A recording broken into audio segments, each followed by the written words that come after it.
160. He's gone. What's up, guys? Today I'm going to be showing you how to install a new clutch into a 2003 Suzuki Hayabusa. But this procedure is actually basically the same thing for every wet clutch bike ever. So first of all, the clutch in my bike is slipping. Basically what will happen is you hit the gas in the power band, the revs shoot up, but the wheel speed doesn't, indicates a slipping clutch. You'll get some jerkiness in first gear when you're trying low speed stuff because the clutch is going in and out. And the way to remedy that is to replace the clutch.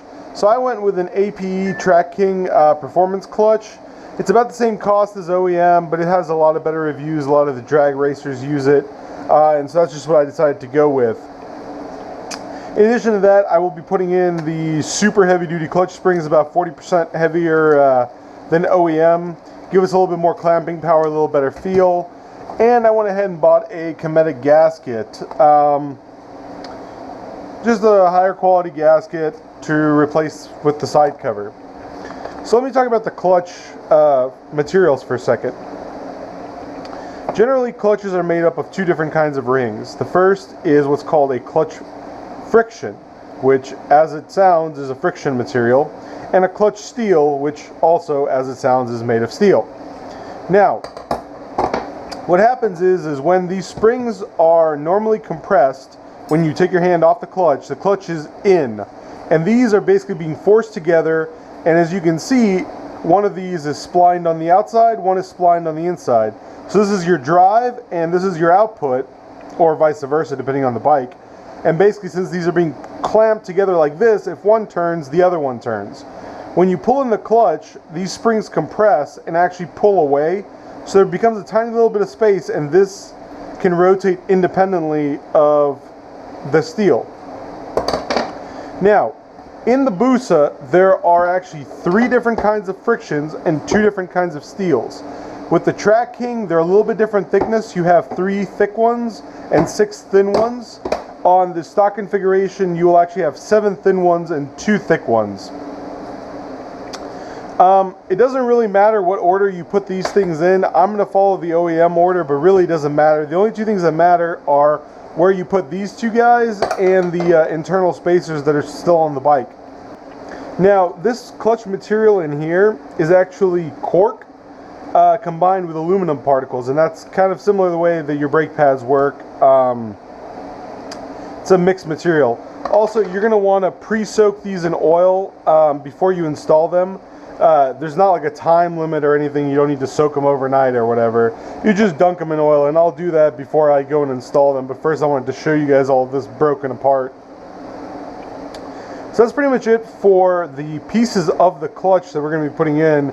Right now I just got to get the bike up on the stand, take all the plastics off, and then we'll cut back when I'm ready to take the cover off. Alright, so there's our cover off, all of our bolts lined up. They're all the same. Sometimes they're not, so it's good to lay them out in the order they go back on. Here's our clutch.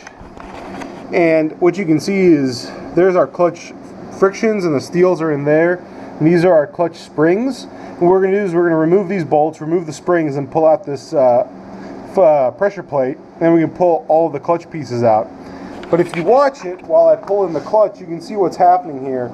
When I pull in the clutch, the pressure plate moves out, and that allows all the stuff in here to rotate independently of each other. So what I'm going to do now is I'm actually going to pull this all out, and we're going to figure out the correct order for our new clutch plates, get them oiled up, and then get them in the bike.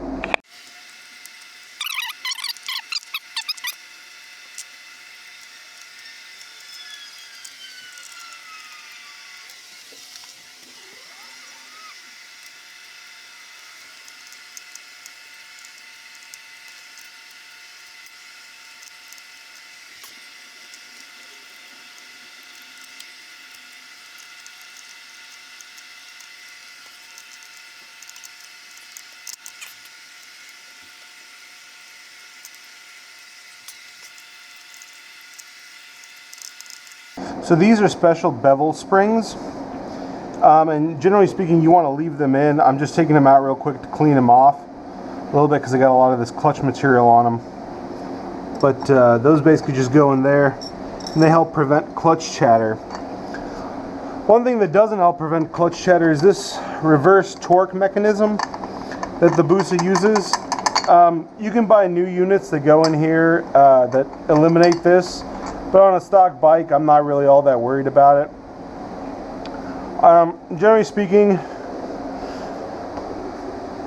what you want to do at this point is, this one's pretty bad, so we're just gonna try to wash out as much of this nasty old clutch material as we can, because you really don't want that circulating through your oil, because it's, you know, a particulate. So another useful tool is websites like ronairs.com, because they're going to have what's called a microfiche, which is this guy, which shows us a visual representation of how everything is supposed to go. So as you can see, there's a couple of different versions. There's the 13 disc, which is this little thin guy.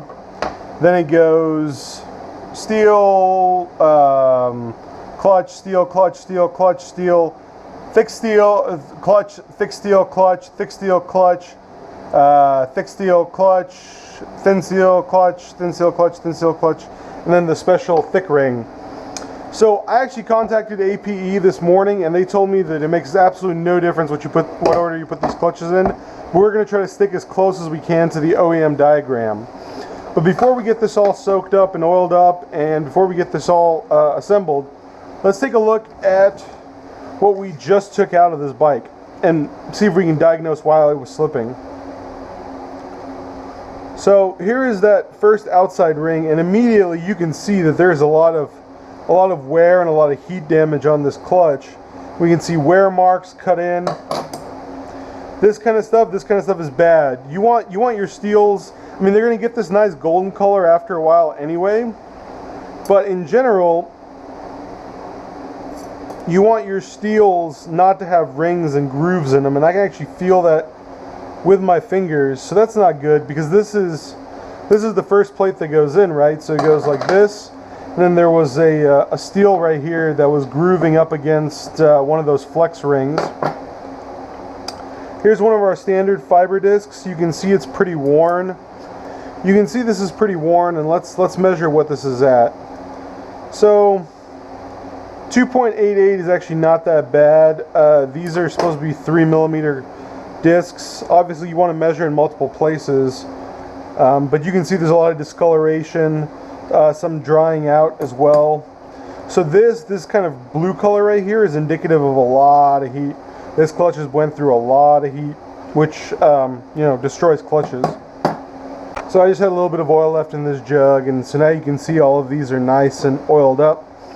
And what we're going to do is we're actually just going to follow the schematic, starting at the outside, right? Because we want to be able to put this in. So we want the last piece on top. So that thin ring will be the last one we use. So the first outside part is number 10, which is the thicker, wider ring, which is this guy. Our thick, wide ring. And there is a guide mark. See that one, how that one's blue? So we're going to put all of our guide marks towards here. And then 11, what is it? 11 and 12. 11 and 12 are the plates. So it uses all the thin plates first. So we're going to do guide disc, thin plate. And after that, it's just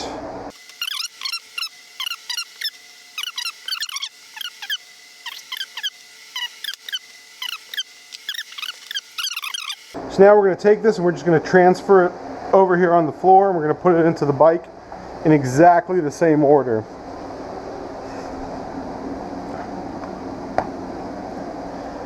And we're just going to align all of our markers with this guy right here.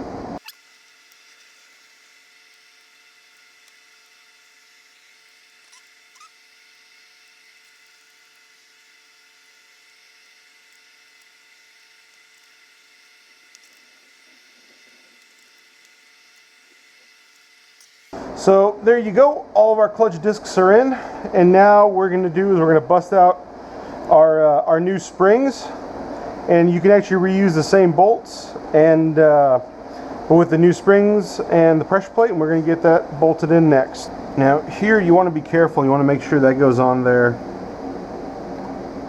like that. That's on there pretty tight anyway.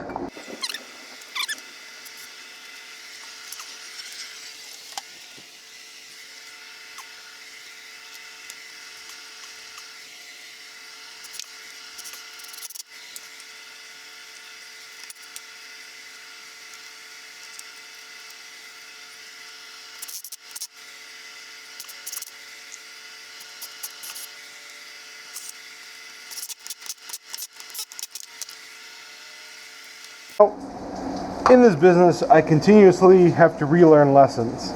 And one of those lessons is you never shoot things on and torque them with an impact. You can use it as a quick on and off, but you always torque things down manually with a torque wrench. And so I actually snapped this bolt. Thankfully, you can take the stud out. I took the bolt back out with an extractor, found a new screw that fit, all as well.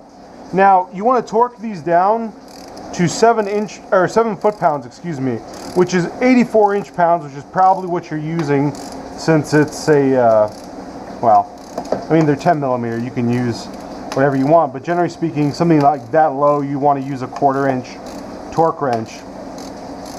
And yeah, I mean, I'm going in, there we go. That's it.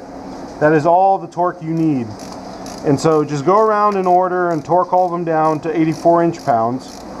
And the second thing I learned while we're doing this is that online it says that if you upgrade to these clutch springs, it is recommended you spend another $50 to buy the support for the clutch pusher thing, which is on the other side of the engine. So what happens when you pull the clutch lever, it basically applies force this way on here and pushes this out. Well, they should change that from recommended to required, because I literally pulled the clutch in once, heard a pop, looked on the other side, and that casing has cracked. And I will show you guys exactly where that is in a minute. But basically, I will now have to order both the support piece and a new clutch cover, both of which I find highly annoying, because that's going to be like another $100 easy. So if you are putting in clutch springs that have a higher pressure, make sure that you buy what's called a reinforcement brace, there we go, for the other side. Let me show you guys what I'm talking about here. This piece right here, and you can see where it just cracked right there. And it's just this cover here. I'm pretty sure the hydraulic unit, yeah, itself is removable. It's just this cover right here. But you can see right there where it cracked. And if I pull in the clutch, you can see it just flexing away from the block. Which means that instead of pushing our clutch, it's just breaking that. So that fucking sucks. We're gonna have to replace it. Thankfully it's raining all week, so I can't ride the bike anyway, and it gives me a chance to get the other one done. Hopefully without breaking anything. But yeah, so now we're just gonna clean up this gasket surface one more time.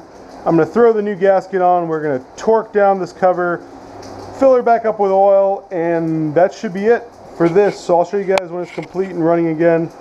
Obviously I won't be able to give you a good review of the clutch, because as you can see it's raining and I broke it. So